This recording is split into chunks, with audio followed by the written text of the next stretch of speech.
You're listening to the Vocabit Podcast, where I help students improve their vocabulary for the SAT, ACT, and life itself using my unique and research-backed story-based method. On this podcast, I'm sharing the best tips and tricks for a more enriched vocabulary and pain-free test day. Hello, and welcome to episode 74 of the Vocabit Podcast. I'm Erica Abbott, a former English and history teacher, the author of the young adult novel Ahead of Her Time, and the founder of the eponymously named vocabulary company Vocabit. There was a book when I was growing up, it was also made into a movie, called The Other Boleyn Girl. It was about the little sister of Anne Boleyn. And if you don't know who Anne Boleyn was, she was one of the 6 wives of Henry VIII and the first one he executed. He famously had her beheaded. But her little sister's story was almost as interesting and far less tragic, and that's what The Other Boleyn Girl was about. There's a parallel to Cleopatra and her little sister here. In this case, neither sister's story ends particularly well, but similar to The Other Boleyn Girl, though both sisters have a fascinating story, only one really makes it into the history books.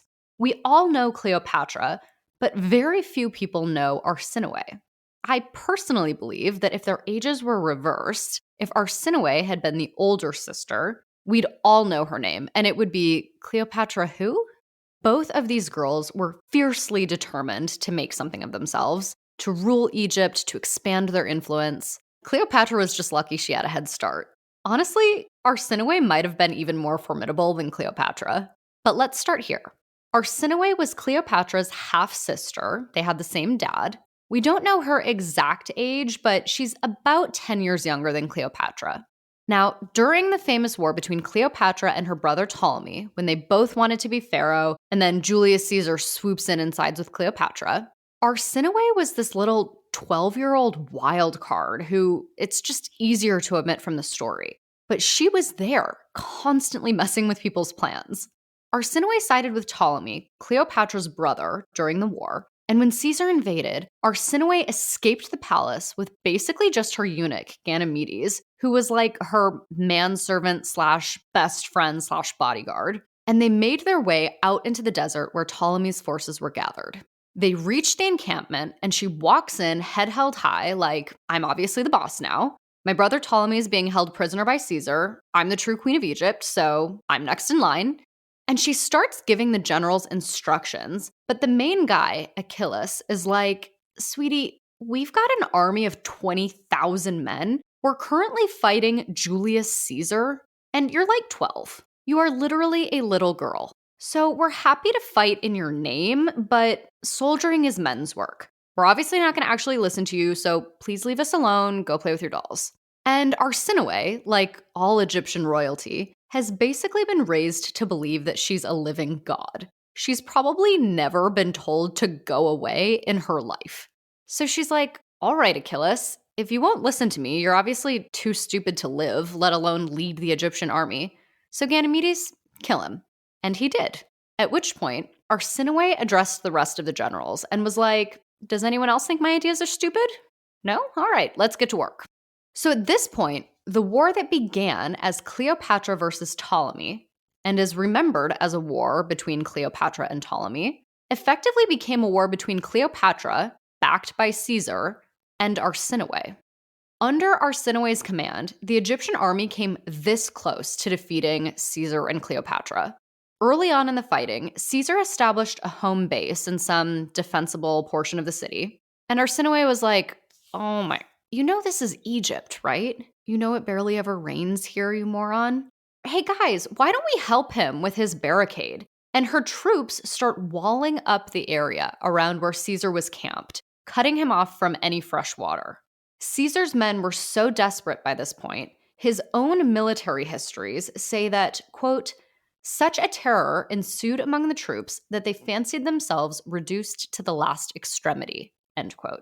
Caesar basically reassigned every single person under his command to digging to try to find fresh water. Now, here's an interesting side note.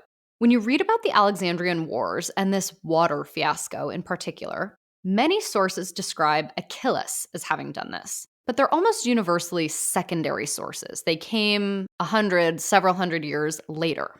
Caesar's military histories, on the other hand, which are a primary source because Caesar was there, say Achilles was already dead when this happened. Backing up a paragraph or two before the whole water thing, he describes how there was a struggle for power between Arsinoe and Achilles, and, quote, Arsinoe, by the assistance of the eunuch Ganymedes, her governor, at length prevailed and slew Achilles. After his death, she possessed the whole power without a rival, end quote. But almost immediately after this, when Caesar starts talking about how his troops were cut off from water, he gives the credit to Ganymedes.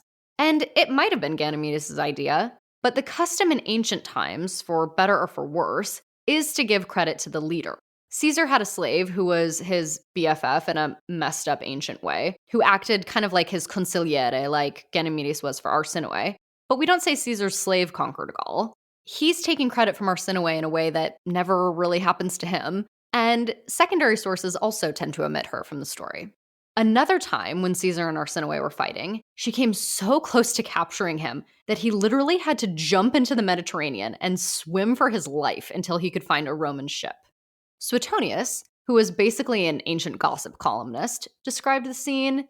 He plunged into the sea, he being Caesar, and after swimming for 200 paces, got away to the nearest ship, holding up his left hand all the way so as not to wet some papers which he was carrying, and dragging his cloak after him with his teeth to keep the enemy from getting it as a trophy, end quote. So he paints this really dramatic picture of Caesar swimming one-handed and dragging his cloak with his teeth to preserve what dignity he could. Another guy, Appian, wrote about this. He was also a Roman historian for all intents and purposes, but he was born in Alexandria. So here is the still Roman but slightly more Alexandria-friendly version of what happened. Quote, once in the course of the Alexandrian War, when Caesar was left alone on a bridge in extreme peril, he threw off his purple garment, his cloak, leaped into the sea, and, being sought by the enemy, swam underwater a long distance, coming to the surface only at intervals to take breath, until he came near a friendly ship, when he stretched out his hands and made himself known and was saved, end quote. The Egyptians say they captured the cloak and hung it as a trophy. My guess is he wasn't holding it between his teeth as he was swimming for his life in the Mediterranean. But what's interesting is both of those versions still kind of feel like they're glorifying Caesar, even though he's running away from a battle and swimming like a wet rat trying to escape. Arsinoe was a ruthless and brilliant military strategist, but eventually her brother Ptolemy sold her out.